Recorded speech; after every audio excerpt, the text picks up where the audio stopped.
Hello students, I hope आप सब अच्छे होंगे। हमारे प्रीवियस वीडियो लेक्चर में हमने spacing of lattice plane in a crystal देख लिया था, जिसे हम इंटरप्लेनर स्पेसिंग भी कहते हैं।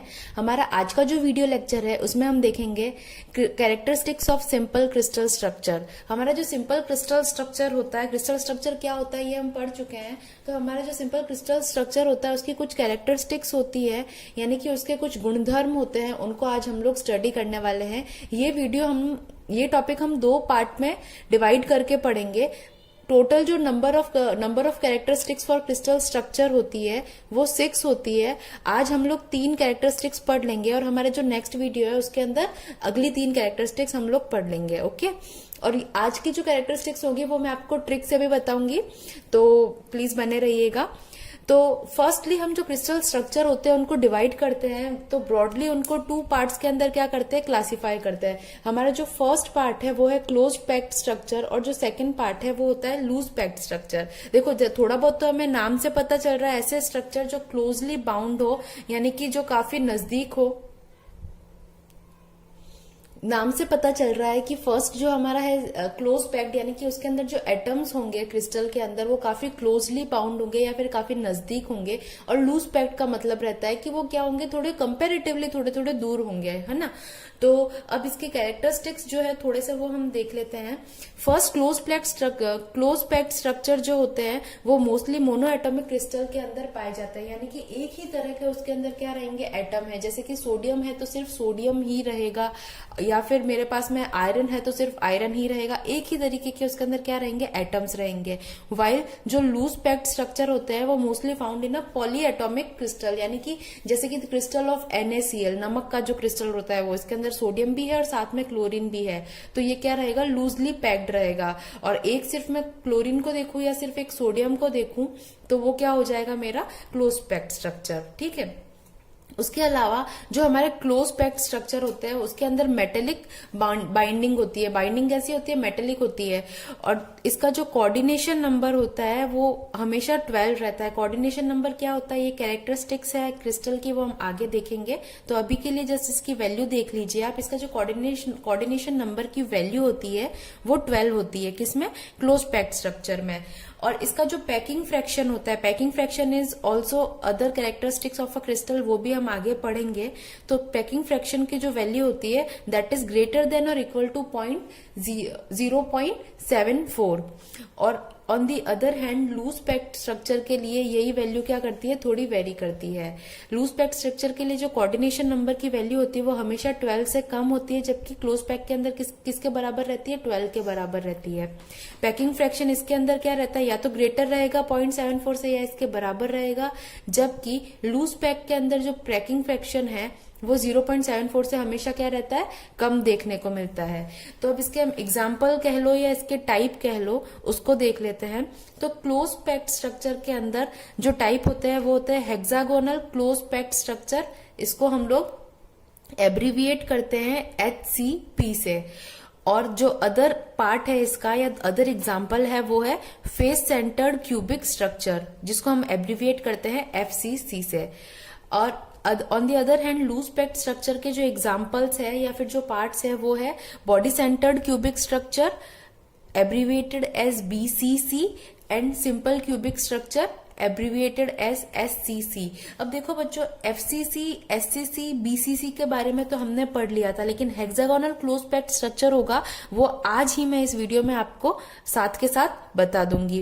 ओके, तो अब चलते हैं हम कैरेक्टरिस्टिक्स पे इसकी। हमारी जो पहली कैरेक्टरिस्टिक्स है वो है volume of a unit cell. Volume of a unit cell को हम हिंदी में कहेंगे एकक कोशिका का आयतन।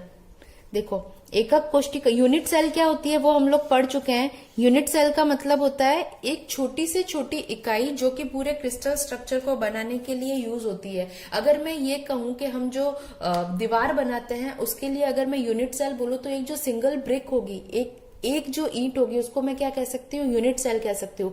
ईंटों के रिपीटेशन से जैसे दीवार बन जाती है, इन द सेम वे हमारे यूनिट सेल के रिपीटेशन से पूरा क्रिस्टल स्ट्रक्चर क्या हो जाता है, फॉर्म हो जाता है। ठीक है, तो हमको ये देखना है कि इन पर्टिकुलर जो हमारे क्रिस्टल स्ट्रक्चर्स हैं उसमें volume of a unit cell क्या क्या होती है। तो एससीसी की बात करें, देखो एससीसी आप सब लोग जानते होंगे, एससीसी होता है simple cubic structure.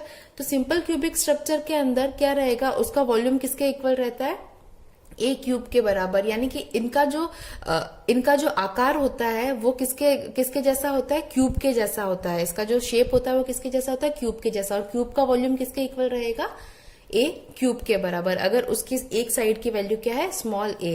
In the same way BCC का भी आकार कैसा होता है, क्यूब के जैसा होता है, घन के जैसा होता है, इसीलिए इसका भी एक सिंगल यूनिट सेल का जो आयतन होगा वो ए क्यूब के बराबर रहेगा।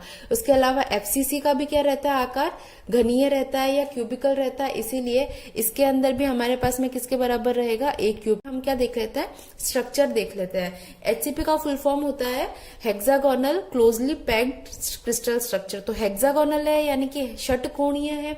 तो सबसे पहले हम क्या करेंगे, इसके क्रिस्टल स्ट्रक्चर को देखेंगे। तो ये कैसा होता है कि इसके अंदर हेक्सागोनल जो फलक होते हैं, ऊपर और नीचे वाले फलक कैसे होते हैं, फेसेस होते हैं हेक्सागोनल।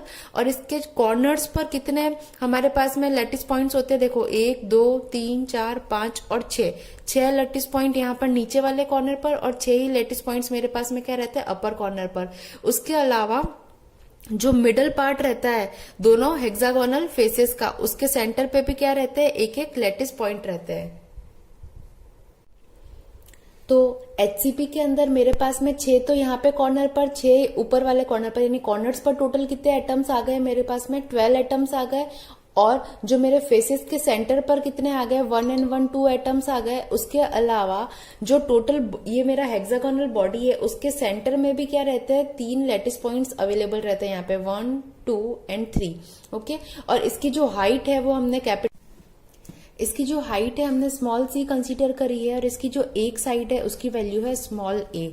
तो अब हमारा एम क्या है, हमारा एम है कि इसके यूनिट सेल, यानी कि ये जो टोटल हमको दिख रही है, टोटल यूनिट सेल ही है, इसका टोटल मुझे क्या निकालना है, वॉल्यूम को कैलकुलेट करना है। तो इसका जो टोटल वॉल्यूम होगा that will be equal to area of the base. अगर मैं इस बेस का क्या कर दूं, एरिया निकाल दूं, और उसकी हाइट से उसको क्या कर दूं, मल्टीप्लाई कर दूं, तो मेरे पास में क्या आ जाएगा, इतने का क्या आ जाएगा, टोटल वॉल्यूम आ जाएगा। और वही तो मुझे चाहिए। तो देखो बच्चों, इसका एरिया ऑफ बेस निकालने के लिए मैंने क्या किया है, सबसे पहले ये जो ट्रायंगल था, या फिर मैं कहूं ये जो एक ट्रायंगल है, एक ट्रायंगल इसको मान लेती हूँ ए ओ और बी ट्रायंगल। ए और बी ट्रायंगल को मैंने यहां से निकाला और उसको यहां पर इस तरीके से प्लेस कर दिया। तो मैं क्या करती हूँ, इस एक ट्रायंगल का एरिया निकाल लेती हूँ।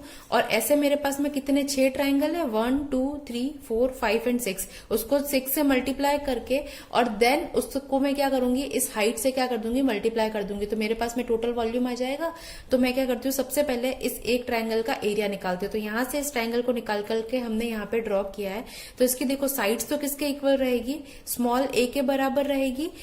और उसके बाद में यहां से मैं जेड पॉइंट पर ये जो हाइट, ये जो मेरा सेंटर के अंदर या बॉडी के अंदर जो एटम है या लैटिस पॉइंट है, वो कितने डिस्टेंस पर सपोज करते हैं हम लोग, c/2। अगर इसकी टोटल हाइट c है तो c/2 डिस्टेंस पर क्या रहेगा, मेरा ये एटम प्लेस्ड रहेगा। ओके, तो यहां से ये जो पॉइंट है उसको मैंने पॉइंट Z कंसीडर कर लिया है। तो इसको मैंने यहाँ पे Z ड्रॉ किया है, और A से लगा करके Z तक की ये जो डायगोनल डिस्टेंस है वो किसके बराबर रहेगी, स्मॉल a के बराबर रहेगी।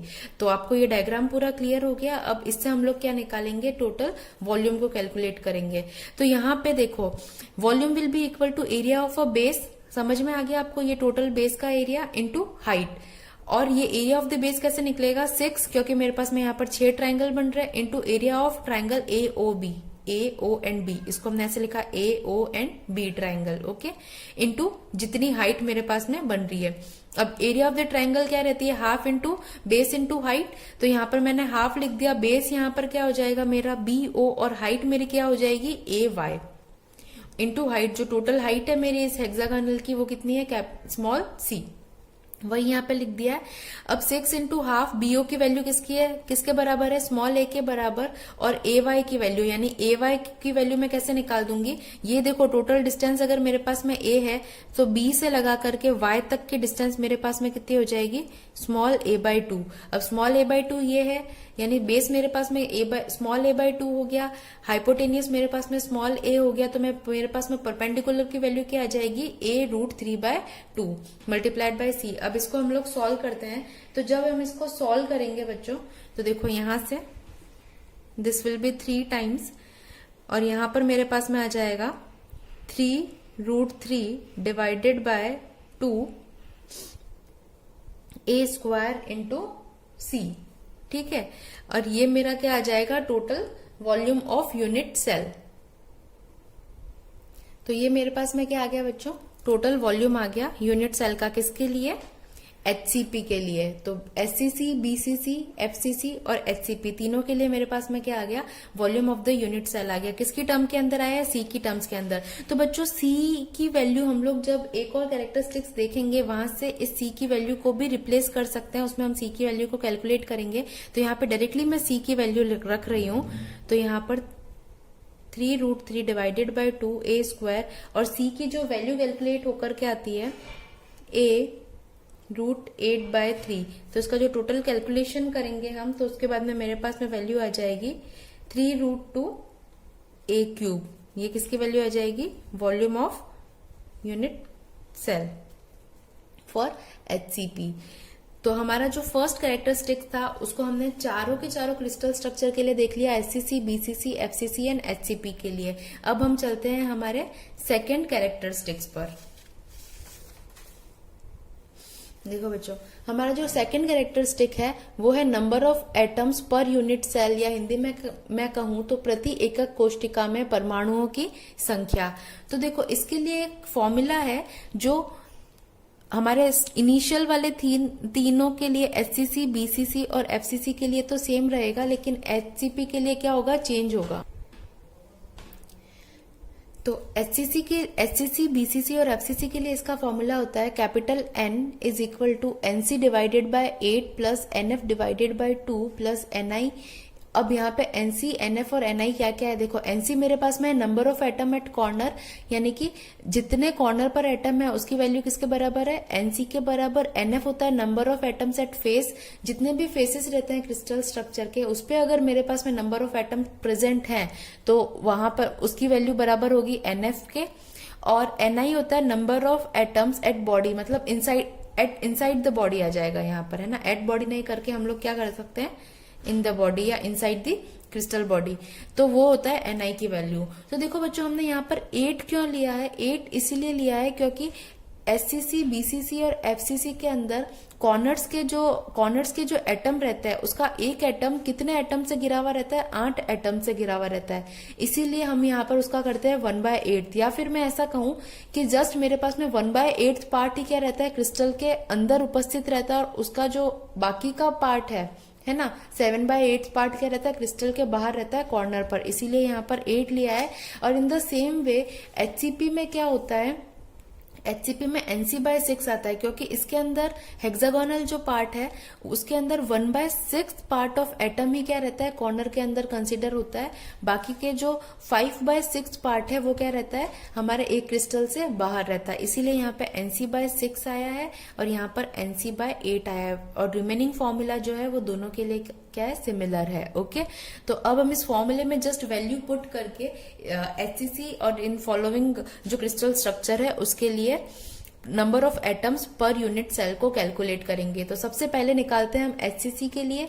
एचसीसी के लिए capital N will be equal to, देखो 1/8, 1/8 क्यों आया वो आपको पता है, क्योंकि एचसीसी, बीसीसी और एफसीसी के अंदर जो कॉर्नर के ऊपर एटम रहते हैं उनका 1/8 पार्ट ही क्या रहता है, क्रिस्टल के अंदर रहता है। बाकी का जो बचा हुआ रिमेनिंग पार्ट है वो क्रिस्टल स्ट्रक्चर से बाहर की तरफ रहेगा, है ना। कुछ इस तरीके से देखो, अगर उसको मैं 2D के अंदर ड्रॉ करूं और यहाँ पर मेरा क्या रहता है, कोई एटम है, तो जस्ट इतना पार्ट इस तरीके से रहेगा, इतना पार्ट तो क्या रहेगा, क्रिस्टल के अंदर रहेगा, और बाकी का ये जो रिमेनिंग पार्ट है वो क्या रहता है, क्रिस्टल से बाहर रहता है। तो कुछ इस तरीके से इसको हम समझ सकते हैं।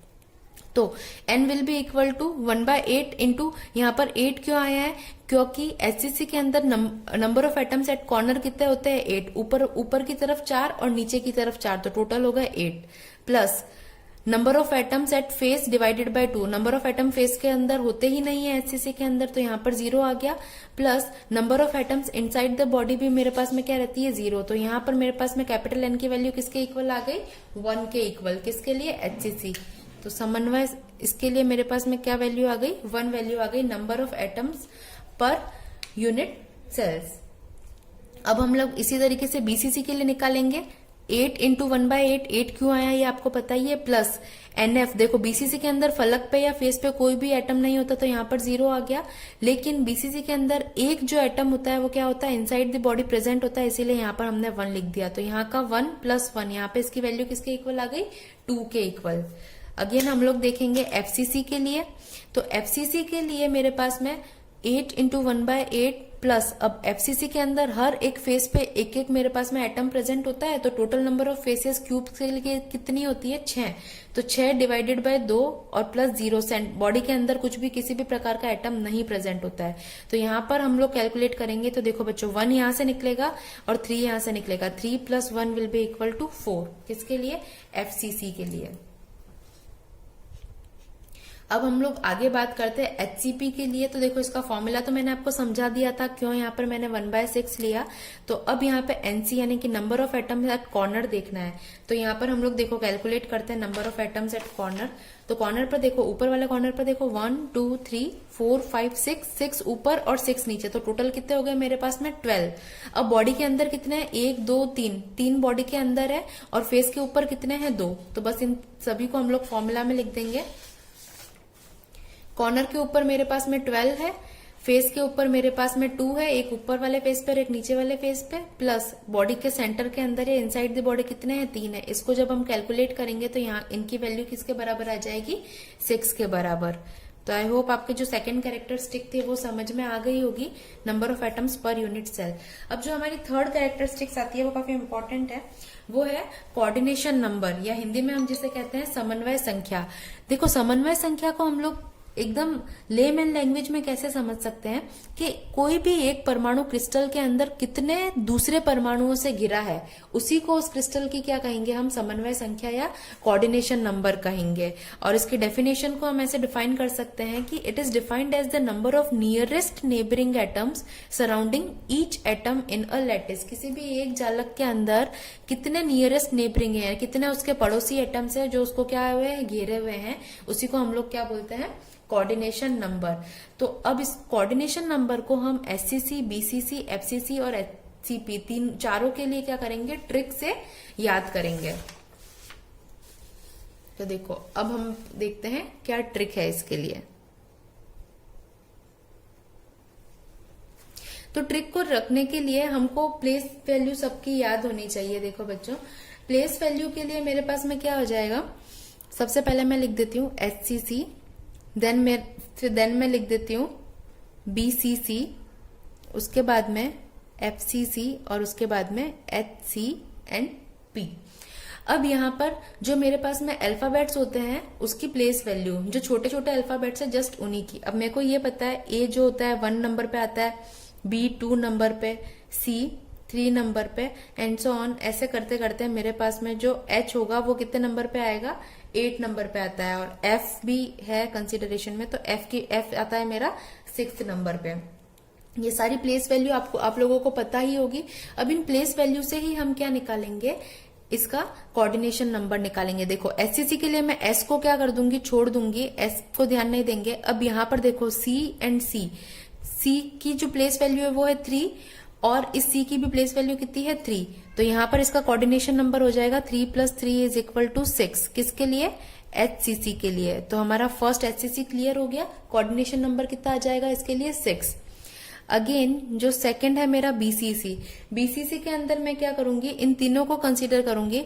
बी की प्लेस वैल्यू कितनी है मेरी 2, सी की प्लेस वैल्यू 3 और अगेन सी की प्लेस वैल्यू कितनी हो जाएगी मेरे पास में 3। ओके, इसको मैं एक बॉक्स में बंद कर देती हूँ। तो यहां पर बीसीसी के लिए मेरा कोऑर्डिनेशन नंबर कितना आ जाएगा, 3 + 3 6, 6 + 2 = 8। तो मेरे पास में बीसीसी का कोऑर्डिनेशन नंबर आ गया 8। ओके, इसको भी बॉक्स में बंद कर देते हैं, कोऑर्डिनेशन नंबर को भी। तो एससीसी क्लियर हो गया, बीसीसी क्लियर हो गया। अब हमको देखना है एफसीसी, थर्ड नंबर है मेरा एफसीसी। तो एफ की प्लेस वैल्यू कितनी है मेरे पास में 6 और सी एंड सी की प्लेस वैल्यू कितनी है 3 + 3। तो यहां पर इसका कोऑर्डिनेशन नंबर कितना आ गया 12। और वैसे भी एफसीसी कैसा है, क्लोजली पैक्ड स्ट्रक्चर है, तो इसका कोऑर्डिनेशन नंबर किसके बराबर आता है, 12 के बराबर ही आता है। अगेन जो मेरा लास्ट है वो है HCP। तो यहां पर मैं क्या करूंगी, इस P को क्या कर देंगे हम लोग, इग्नोर कर देंगे। तो H का जो प्लेस वैल्यू है वो है 8, C का प्लेस वैल्यू है 3। तो अगेन इसका वैल्यू कितना आ जाएगा, देखो इसमें ये ट्रिक नहीं लगेगी बच्चों, क्योंकि इसकी वैल्यू मेरे पास में कितनी आ रही है 11। लेकिन हमने स्टार्टिंग के में वीडियो में क्या कहा था, जितने भी मेरे पास में क्लोजली पैक्ड स्ट्रक्चर होते हैं उनके जो कोऑर्डिनेशन नंबर होता है वो किसके इक्वल रहता है, 12 के इक्वल। तो इसीलिए इसको भी मैं +1 करके कोऑर्डिनेशन नंबर को किसके बराबर करेंगे हम लोग, 12 के बराबर। तो FCC और HCP में तो आपको याद रखने की जरूरत भी नहीं है कि 12 रहेगी इसकी कोऑर्डिनेशन नंबर। SCC और BCC के लिए you can use trick 6 and 8 आ जाएगी अकॉर्डिंग टू प्लेस वैल्यू। तो यहाँ पर हम लोग ने क्या कर लिया है, हमारी 3 कैरेक्टरिस्टिक्स को अच्छे से पढ़ लिया है। कौन कौन सी थी, फर्स्ट थी volume of the unit cell, second थी मेरे पास में number of atoms per unit cell, और जो थर्ड है मेरे पास में वो है कोऑर्डिनेशन नंबर। आगे की जो 3 कैरेक्टरिस्टिक्स है वो हम लोग नेक्स्ट वीडियो में देखेंगे। Thank you so much for this class.